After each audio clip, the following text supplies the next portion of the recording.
ইমান লুট করে নেয়, ঠিক না?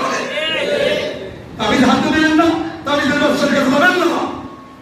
ইসলাম শরীয়তের সংগ্রাম, শিরক গুনাহ করবেন না।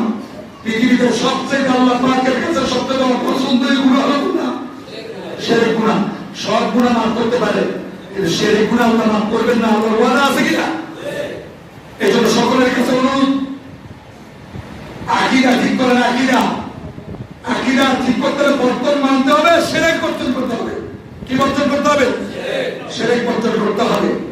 এই জন্য আল্লাহ ছাড়া কারো কোন আইন যদি মানেন, আল্লাহর সংবিধান ছাড়া, ও মুসলমানরা ভালো করে শুনুন, আল্লাহর সংবিধান ছাড়া মানুষের তৈরি করা, মানুষের রচিত সংবিধান মানা এটাও শিরক না, ঠিক কিনা?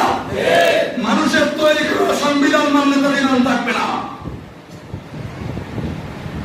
এই জন্য শিরক বর্জন করতে হবে। ছেলে বলছে আমাকে পাহাড়ে বাঁচাবে, কে বাঁচাবে? নবীও কি বলছেন? আজকে আল্লাহর গজব থেকে রক্ষা করার মতো কেউ নাই, ইল্লাহুর রহিম, একমাত্র রহমানুর রহিম পারবে, ঠিক না?